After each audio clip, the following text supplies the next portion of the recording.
Pour le sujet qui nous intéresse aujourd'hui, donc c'est le changement climatique et l'adaptation de l'architecture et des bâtiments à cette évolution. Je voulais souligner au départ l'implication de cette profession architecte qui m'a impressionné dans ce domaine-là.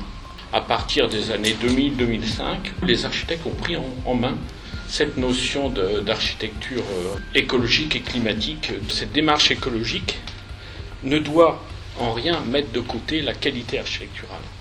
Au contraire, elle doit s'alimenter des dimensions écologiques. En 2006, un collectif d'habitants a décidé de s'occuper un petit peu, de prendre un peu en main le problème de la rénovation énergétique de leurs maisons, parce que ce sont des maisons, comme il a été dit, qui datent du début des années 70, et ce sont de véritables passoires thermiques. C'est attelé au travail de définition et de dessin des solutions d'isolation pour toutes les maisons, par l'intérieur, par l'extérieur, toujours. Donc tout a été défini à cette époque-là par Alexandra.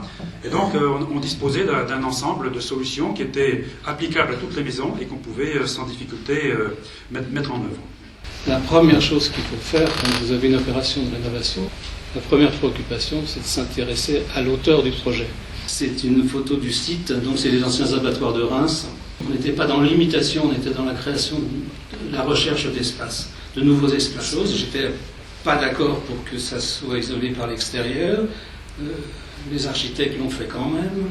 Et fin de compte, ils l'ont bien fait. Les 3 points principaux, c'était d'abord améliorer les performances thermiques. L'objectif, c'était de diviser quasiment par 2 les consommations énergétiques des logements. Moi, ça fait 25 ans que je suis dans le logement social. Je suis un fervent militant contre l'ANRU. Et bien évidemment, quand je suis arrivé, j'ai dit il est interdit de démolir ces bâtiments parce qu'on a réussi à faire protéger la trame urbaine. On avait un taux de vacances extrêmement important sur ces bâtiments.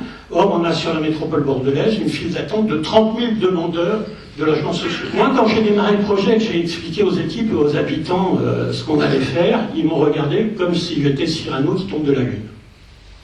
Dire aucun relogement, personne ne bouge, tout le monde reste et on ne change pas le loyer. Et donc l'idée, c'est simplement effectivement d'épaissir, quand les logements sont traversants, de part et d'autre le bâtiment, en ouvrant au maximum des immenses baies vitrées. Et petit à petit, cannibalise l'espace, 40 mètres carrés. Alors tout ça, ça nous a coûté un petit peu de sous, presque 28 millions d'euros de travaux, 52 000 euros par logement. Globalement, le retour sur investissement sur cette opération se fait à 50 ans. Donc la question du bioclimatique, elle est réelle. Développer l'éco-bâti, ça c'est quelque chose qui est très important pour nous.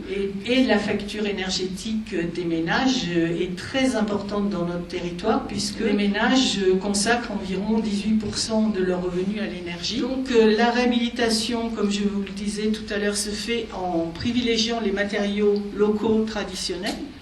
Quand on se pose des questions d'isolation, on essaye également de privilégier les circuits courts, les matériaux biosourcés et puis bien sûr les énergies renouvelables.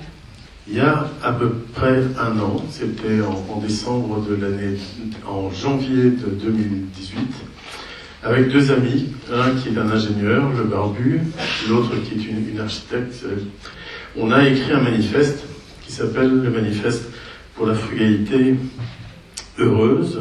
Puisque l'idée, c'est de parler aux bâtisseurs, que ce soit maîtres d'ouvrage, maîtres d'œuvre, constructeurs, ceux qui ont en charge la fabrication matérielle de l'établissement humain. On a un rapport à la ressource qui est différent de simplement le citoyen. On parle d'énergie, on parle des transports, on parle des avions, mais on ne parle pas de notre responsabilité. Pourtant, notre responsabilité, elle est colossale. 40% des émissions de gaz à effet de serre viennent du bâtiment et de sa vie. 20% des émissions de gaz à effet de serre viennent du déplacement. Donc, quand on est urbaniste et architecte, à peu près 60% d'émissions de gaz à effet de serre qui nous intéressent. Vous voyez passer 10 camions de déchets dans un 6 qui, c'est nous, quoi. Nous, les bâtisseurs. Imaginez même qu'on arrête cette foutue monoculture du béton. Le monde entier lutte contre les avions. 2% des émissions de gaz à effet de serre. Le ciment, seulement le ciment, 9%. Grosso modo, une tonne de béton, c'est une tonne de CO2 émise. Comment est-ce qu'on fait de l'architecture avec la frugalité ? Eh bien, en aimant la terre et en aimant la nature. Et en acceptant tout ce qui vient de nature, de la terre et tout ce qui vient de la nature. Donc, on commence par faire une architecture bioclimatique.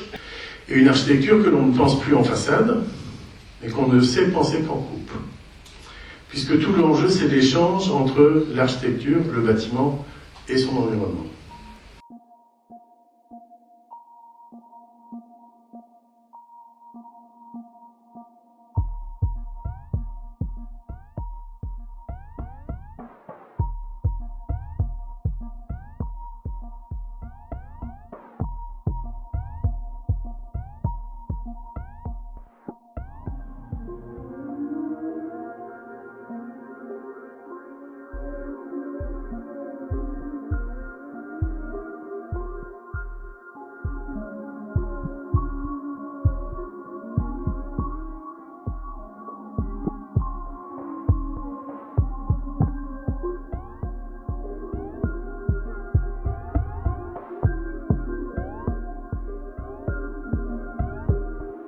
Atterrez au sein